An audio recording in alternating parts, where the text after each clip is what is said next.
Developer option లేకున్నా fake జీపీఎస్ని ఏ విధంగా ఉపయోగించుకోవాలి, అదేవిధంగా లొకేషన్ని ఏ విధంగా చేంజ్ చేసుకోవాలనేది ఈ వీడియోలో చెప్తా.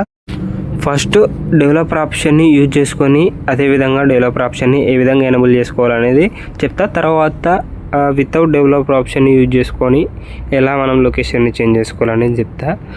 దీంట్లో 100% వర్క్ అయ్యేది డెవలపర్ ఆప్షన్ని ఎనేబుల్ చేసుకుంటే, అదేవిధంగా రిస్క్తో కూడుకున్నది వితౌట్ డెవలపర్ ఆప్షన్, దానికి యాప్స్ ఉంటే మెథడ్ గురించి తెలుసుకుందాం. ఫస్ట్ డెవలపర్ ఆప్షన్ని ఎనేబుల్ చేసి మనము ఈ అటెండెన్స్ కానీ లేదా ఈ డెలివరీ యాప్స్ కానీ లేకపోతే ఏదైనా యాప్స్ బ్యానర్డ్ ఉంటాయి కదా, వాటిని ఎలా యాక్సెస్ చేసుకోవడానికి అయితే మనం డెవలపర్ ఆప్షన్ ఎనేబుల్ చేసుకొని ఫేక్ జీపీఎస్ని అయితే యూజ్ చేసుకుంటాం. కొంతమంది వేరే రకంగా కూడా యూజ్ చేసుకుంటారు. కాకపోతే ఇక్కడ 2 రకాలుగానైతే యూజ్ చేసుకోవచ్చు. ఒకటి డెవలపర్ ఆప్షన్ ఎనేబుల్ చేసుకొని, అలాగే డెవలపర్ ఆప్షన్ ఎనేబుల్ చేయకుండా కూడా యూజ్ చేయొచ్చు. ఫస్ట్ డెవలపర్ ఆప్షన్ని ఎనేబుల్ చేసుకొని ఏ విధంగా యూజ్ చేసుకోవాలో చెప్తా. ఫస్ట్ మీరు మీ మొబైల్లో సెట్టింగ్స్ ఆన్ చేయండి. కొంతమందికి మొబైల్లో డెవలపర్ ఆప్షన్ చూపిస్తలేదు అంటారు కదా, అయితే మీరు ఫస్ట్ డెవలపర్ ఆప్షన్ చూపించకపోతే మీరు ఏం చేస్తారంటే, మీరు అబౌట్ ఫోన్లా క్లిక్ చేయండి. సెర్చ్ చేసిన తర్వాత ఇక్కడ మీకు సాఫ్ట్వేర్ ఇన్ఫర్మేషన్ ఉంటుంది కదా, దీంట్లో డెవలపర్ ఆప్షన్ ఎనేబుల్ చేసుకోవడానికి బిల్డ్ నెంబర్ అని ఉంటుంది. బిల్డ్ నెంబర్ లేకపోతే మీకు కొంతమందికి ఆండ్రాయిడ్ వర్షన్ అని ఉంటుంది, ఇక్కడ బిల్డ్ నెంబర్ అని ఉంటుంది. మీకు బిల్డ్ నెంబర్ అని లేకపోతే ఇక్కడ మీరు డైరెక్ట్ ఇక్కడికి వచ్చి బిల్డ్ నెంబర్ అని సెర్చ్ చేయండి. ఇక్కడ బిల్డ్ నెంబర్ అని వస్తుంది. దీనిపైన 10 టైమ్స్ క్లిక్ చేయాలి. 10 టైమ్స్ క్లిక్ చేస్తే మీకు ఇట్లా ఈ విధంగా వస్తుంది.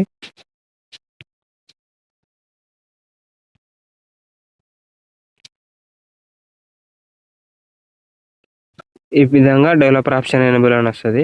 మీకు డైరెక్ట్ డెవలపర్ ఆప్షన్ ఎనేబుల్ కావాలంటే డెవలపర్ ఆప్షన్ అని సెర్చ్ చేయండి. డెవలపర్ ఆప్షన్ వస్తుంది. అట్లా వచ్చిన తర్వాత మీకు ఫేక్ జీపీఎస్ అయితే ఏదో మీరు డౌన్లోడ్ చేసుకోవాల్సి ఉంటుంది ఫస్ట్. అయితే ఇక్కడ మనకి సెలెక్ట్ మార్క్ లొకేషన్ అని ఉంది కదా, దీనిపైన క్లిక్ చేసుకోండి. ఇక్కడ మార్క్ లొకేషన్ ఎనేబుల్ అయింది. ఒకవేళ మీరు ఈ మార్క్ లొకేషన్లో మీరు ఏదైతే అటెండెన్స్ కానీ లేకపోతే కొంతమంది ఈ స్విగ్గీ కానీ జొమాటో కానీ ఇట్లాంటి దాంట్లో లాగిన్ అవ్వాల్సి ఉంటుంది కదా, దానిపైన ఇక్కడ మీరు యాప్ అయితే మీ లొకేషన్కి సంబంధించిన యాప్ ఉంటుంది, దానిపైన క్లిక్ చేస్తే మీకు బ్యాక్ వస్తుంది అన్నట్టు. అయితే ఇక్కడ ఇప్పుడు నేను ఈ యాప్ని అయితే చూజ్ చేసుకుంటా. ఇప్పుడు ప్రస్తుతం నేను ఉన్నది వేరే కంట్రీలో. ఇప్పుడు నా టైమింగ్ వచ్చేసి 7:44 అవుతుంది. ఇక్కడ మీరు అబ్జర్వ్ చేయండి, నేను ఎప్పుడైతే లొకేషన్ అయితే చేంజ్ చేస్తాను. ఎగ్జాంపుల్ ఇప్పుడు నేను ఇక్కడ హైదరాబాద్ అని సెర్చ్ చేస్తున్నాను. నేను ఉన్న లొకేషన్ వేరు. ఇప్పుడు నేను హైదరాబాద్ తెలంగాణ సెర్చ్ చేసిన, ఇక్కడ చేంజ్ పైన క్లిక్ చేసిన. మీరు అబ్జర్వ్ చేయండి, ఎగ్జాక్ట్లీ నేను చార్మినార్ ప్లేస్ వచ్చింది కదా, ఇక్కడ పెట్టిన. మిగతాది బ్యాక్గ్రౌండ్లో యాప్ తప్ప మిగతా అన్ని క్లియర్ చేస్తున్నా. నేను ప్లే స్టోర్లోకి వెళ్ళి ఇప్పుడు అది గూగుల్లోకి వెళ్ళి మై లొకేషన్ అని సెర్చ్ చేస్తా.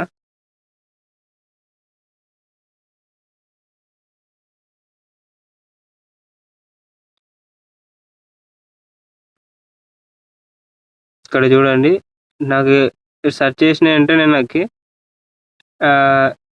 టైం అయితే పైన చేంజ్ అయింది. ఈ విధంగా మనం మొబైల్కి సంబంధించింది యూజ్ చేసుకొని, అంటే లొకేషన్ని యూజ్ చేసుకొని మనము ఎక్కడైనా అటెండెన్స్ కానీ లేకపోతే ఏదైనా యాప్లో లాగిన్ కానీ చేసుకోవచ్చు. అదేవిధంగా గవర్నమెంట్ బ్యాన్ చేసిన యాప్ని కూడా యూజ్ చేసుకోవడానికి ఛాన్స్ ఉంటుంది. కాకపోతే అది కొద్దిగా ఇల్లీగల్ కిందకి వస్తుంది. ఇవి కొన్ని ఎడ్యుకేషనల్ పర్పస్గా యూజ్ చేసుకోండి. కొంతమంది కాలేజ్ స్టూడెంట్స్ అటెండెన్స్ చేసుకోవడానికి కానీ లేకపోతే ఏదైనా యాప్లో లాగిన్ కావడానికి కానీ యూజ్ చేసుకోండి. ఇదే మెథడ్ని యూజ్ చేసుకొని ఏదైనా గవర్నమెంట్ బ్యాన్ చేసిన యాప్లో మనీ యాడ్ చేసుకోవడానికి ట్రై చేయకండి.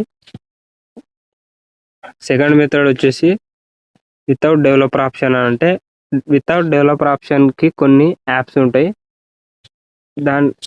దాన్ని యూజ్ చేసుకొని మీరు ఇక్కడ సర్ఫేస్ విపిఎన్ ఉంది కదా, దీన్ని యూజ్ చేసుకొని మీరు సేమ్ ప్రాసెస్ని యూజ్ చేసుకోవచ్చు వితౌట్ డెవలపర్ ఆప్షన్.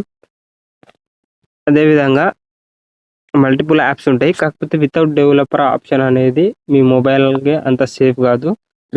రిస్క్తో కూడుకొని ఉంటుంది.